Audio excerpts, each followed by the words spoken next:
Development of male gametophyte in gymnosperms, चलिए देखते हैं। बेटा जिम्नोस्पर्म एक स्पोरोफिटिक प्लांट होता है, इसमें ट्रू रूट, लीफ और स्टेम प्रेजेंट होता है। इसके साथ साथ कुछ लीफ लाइक स्ट्रक्चर्स प्रेजेंट होते हैं जिनको हम स्पोरोफिल्स कहते हैं। ठीक है, स्पोरोफिल्स दो टाइप की होती हैं, एक माइक्रोस्पोरोफिल और एक मेगास्पोरोफिल। माइक्रोस्पोरोफिल कॉम्पैक्ट होकर के मेल कोन बनाती हैं और मेगास्पोरोफिल कॉम्पैक्ट होकर फीमेल कोन बनाती हैं। अब क्योंकि हम यहाँ मेल गैमेटोफाइट के डेवलपमेंट को देख रहे हैं तो सिर्फ हम मेल कोन से मतलब रखेंगे। तो मेल कोन किसका बना होता है? माइक्रोस्पोरोफिल का। स्पोरोफिल को स्पोरोफिल क्यों कहते हैं? क्योंकि स्पोरोफिल्स स्पोरेंजियम बेयर करती हैं, इसलिए इनको स्पोरोफिल कहते हैं। अब माइक्रोस्पोरोफिल्स क्या करेंगी? माइक्रोस्पोरेंजियम बेयर करेंगी, और मेगास्पोरोफिल्स क्या करेंगी? मेगास्पोरेंजियम बेयर करेंगी। तो क्योंकि मेल गैमेटोफाइट का डेवलपमेंट है तो माइक्रोस्पोरोफिल और माइक्रोस्पोरेंजियम की बात करते हैं।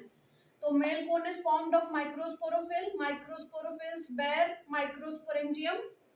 ठीक, माइक्रोस्पोरेंजियम को अगर हम देखें तो माइक्रोस्पोरेंजियम के अंदर जो सेल, इट इज पूरी की पूरी प्लांट बॉडी स्पोरोफिटिक है, तो each and every cell is diploid in two n condition. तो जो माइक्रोस्पोरेंजियम होगा उसके अंदर बहुत सारे सेल्स भरे होंगे जिनको हम क्या कहते हैं? स्पोर मदर सेल्स बोलते हैं।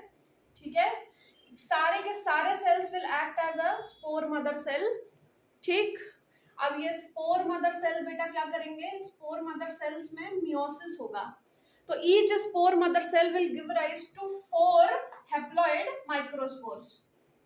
Each spore mother cell will give rise to 4 haploid microspores after meiosis. सारे के सारे सेल स्पोर मदर सेल की तरह एक्ट कर रहे हैं माइक्रोस्पोरेंजियम के अंदर, और उसमें मियोसिस होगी। मियोसिस से क्या होगा?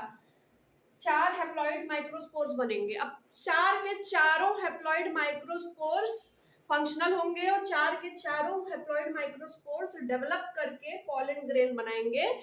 पॉलन ग्रेन को ही हम मेल गैमेटोफाइट कहते हैं। आइए देखते हैं डेवलपमेंट। ये जो माइक्रोस्पोर्स होते हैं बेटा, इनके अंदर जो न्यूक्लियस होता है उस माइटोसिस से वो डिवाइड करता है।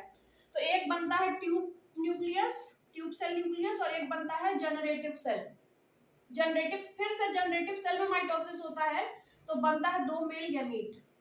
ठीक है, 2 मेल गैमीट और ये ट्यूब न्यूक्लियस। अब इस स्ट्रक्चर को हम क्या कहते हैं? पॉलन ग्रेन कहते हैं। Pollen grain is the male gametophyte. Pollen grain में देखिए कि पंख लगे हुए हैं, विंग लगा हुआ है। क्यों? क्योंकि हवा से उड़ करके इसको जाना है कहाँ?